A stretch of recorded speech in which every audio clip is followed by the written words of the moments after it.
What's up, ProGuides family? My name is Renox, and today we're going to be going over the 6 ways to aim like Simple.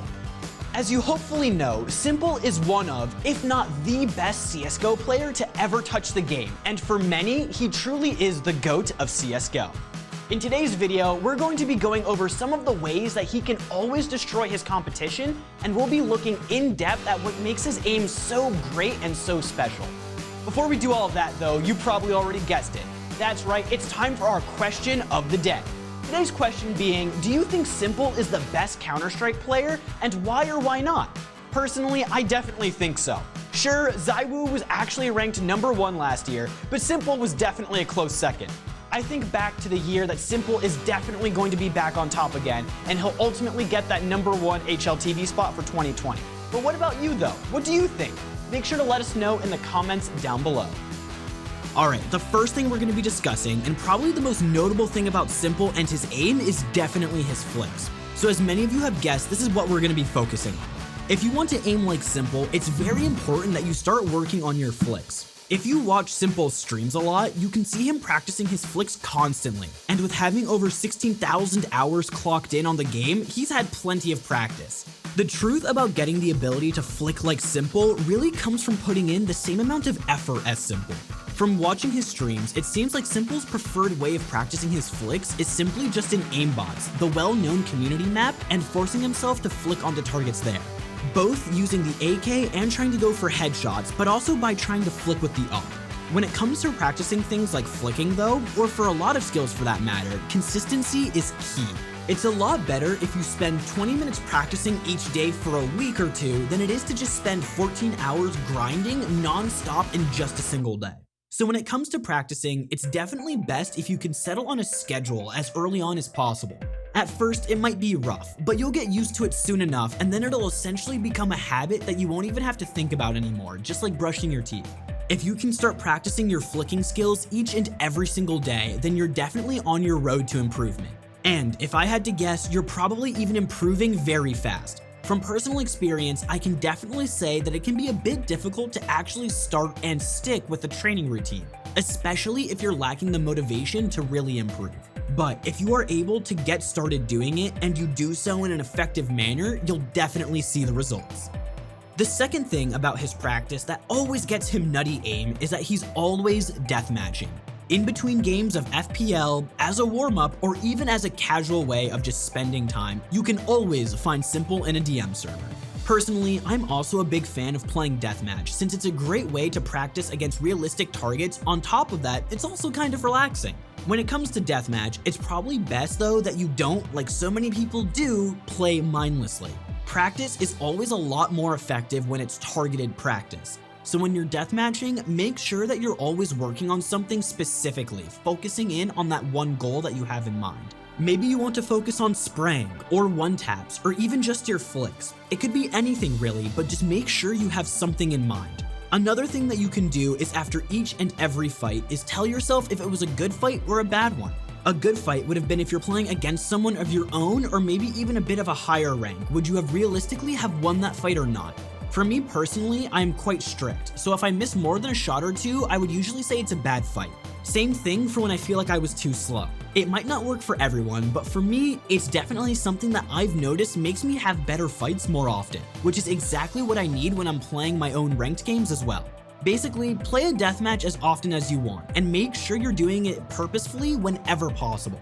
Sure, if you just want to relax with some deathmatch before you go to sleep, you can do that as well, but if you want your deathmatch practice to be as productive as possible, always have a set goal in mind. Another key thing that every Simple fan knows about him and his aiming is the fact that he uses a relatively high sensitivity. With a sensitivity of 3.09 at 400 DPI, his sensitivity is quite a bit higher than that of the average CSGO pro. This high sensitivity allows him to both be really free when clearing angles, but can also be really effective when using an AWP. All CSGO lovers have probably heard about and seen Woxic play, who is also an insanely fast and nuts AWPer. And as you may have known, his sensitivity is even higher than Simple's is. But it does go to show that with a higher sensitivity, you get a lot of speed and a lot of really high potential when it comes to flicking. When you're scoped in, especially with a gun like the AWP, it can already be quite difficult to truly and effectively move around. But when you're using a low sensitivity, this only gets harder and harder.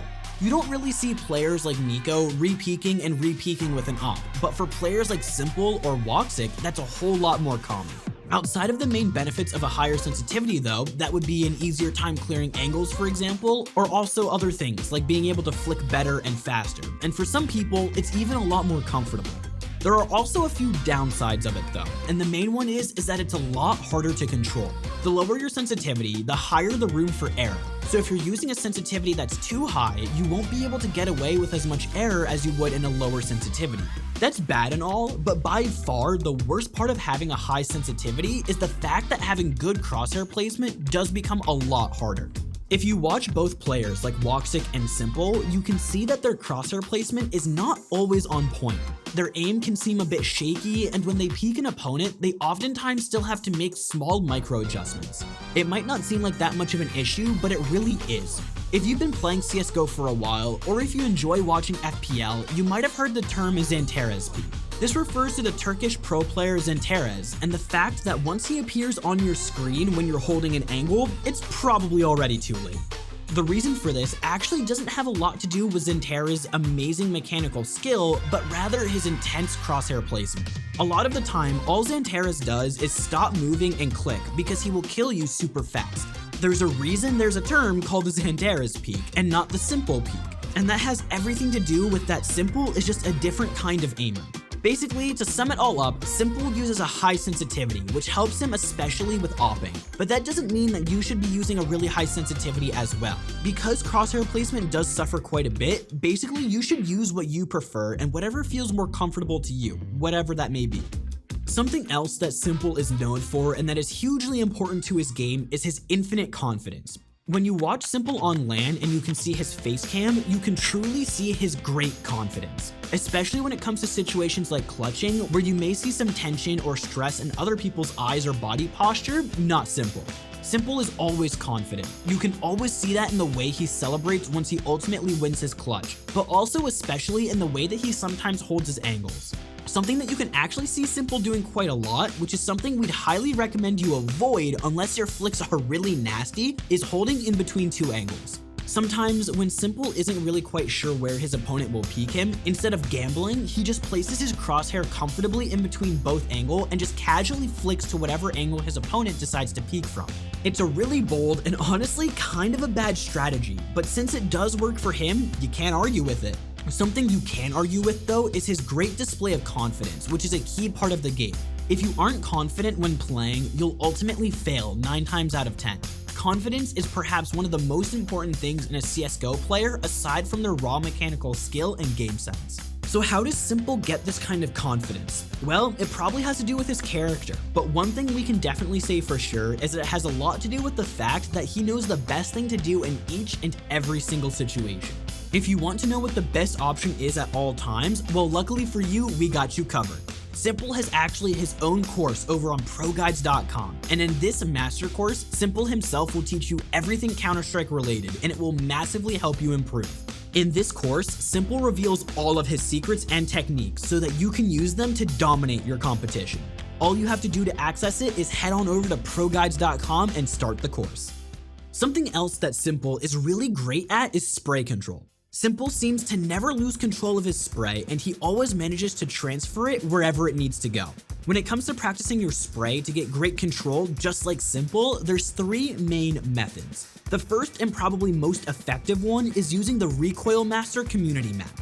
It allows you to customize at what distance you want your targets to be, and even allows you a ghost hair to have an easier time figuring out what your spray is like. I personally found it a really useful and effective tool to figure out the sprays for all the different guns and then practice them afterwards. The second practice method is again just using aimbots. Here, you can spray at targets from whatever range you prefer, and it's also really good practice for your spray transfers. In maps like Recoil Master, it's probably fair to say that you can get accustomed to the spray patterns of each weapon, and then in aimbots, you can use this knowledge to spray transfer on all of the bots.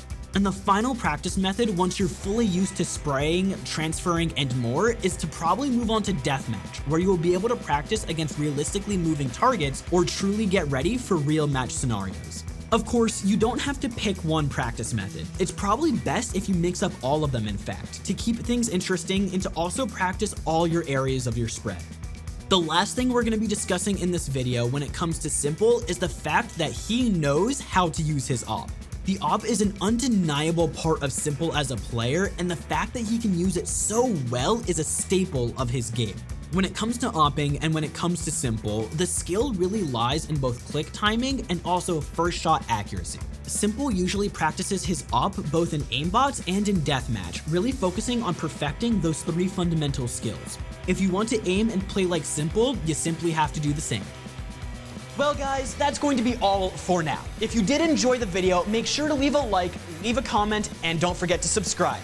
Ring that notification bell to make sure that you always stay up to date with our videos. We really appreciate your support, and we also love reading the comments, so make sure to answer the question of the day down there. While you're at it, don't forget to head on over to ProGuides.com, where you will be able to find the one and only Simple Master Course to Counter-Strike. That's not all though, because over on ProGuides.com, we also have some of the top-ranked coaches that can truly help you improve, so definitely check that out. With that being said, I wish you all a great rest of your day. Stay safe, stay healthy, peace out.